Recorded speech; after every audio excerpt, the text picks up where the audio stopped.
अरे! ऐसे कैसे योग होगा? कहाँ है योगा मैट? ये रही चाचू, बिछा देती हूँ। तो कुछ इस तरह शुरुआत होती है मेरी 120 दिवसीय समग्र परिवर्तन श्रृंखला के 49वें दिन की। मेरी प्रिय भतीजी शुभांगी द्वारा बिछाई गई योगा मैट पर बैठकर मैं और शुभांगी दोनों ही योग अभ्यास करने हेतु तत्पर होते हैं। आज की योग अभ्यासों की शुरुआत मैं करता हूँ नाड़ी शोधन प्राणायाम के साथ। किसी भी प्राणायाम का अभ्यास करने से पूर्व आपको नाड़ी शोधन प्राणायाम का अभ्यास करना ही चाहिए। नाड़ी शोधन प्राणायाम का अभ्यास पूर्ण कर लेने के उपरांत मैं अभ्यास करता हूँ कपालभाति प्राणायाम का। और अब बारी थी मानसिक शांति प्रदान करने वाले भ्रामरी प्राणायाम का अभ्यास करने की, जो कि मुझे देखकर मेरी प्रिय भतीजी शुभांगी भी सीख रही थी। अगर आप वर्षों पुरानी माइग्रेन की समस्या से जूझ रहे हैं तो आप इन 2 प्राणायामों का अभ्यास अवश्य करें। प्रथम प्राणायाम है भ्रामरी प्राणायाम और दूसरा प्राणायाम है उद्गीत प्राणायाम या ओमकार का उच्चारण। अगर आप प्रतिदिन नियमित रूप से इन दोनों अभ्यासों को करते हैं तो कुछ ही दिनों में आप पाएंगे कि आपके माइग्रेन की समस्या जड़ से खत्म हो गई है। साथ ही यह प्राणायाम एंजाइटी जैसी समस्याओं में भी निजात दिलाने वाले हैं और आप पाएंगे कि आप मानसिक रूप से अधिक स्थिर हो गए हैं।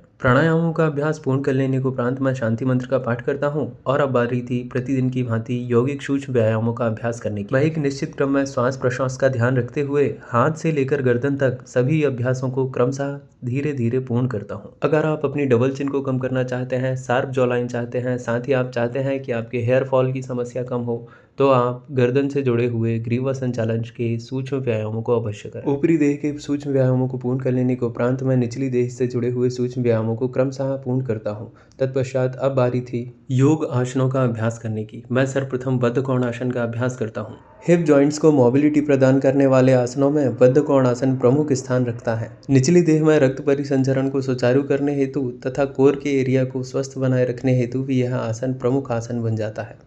बद्ध कोणासन का भली प्रकार अभ्यास कर लेने के उपरांत अब बारी थी गौमुखासन में स्थित होने की। अगर आप बॉडी पोस्चर में सुधार करना चाहते हैं तो गौमुखासन आपके लिए रामबाण हो सकता है।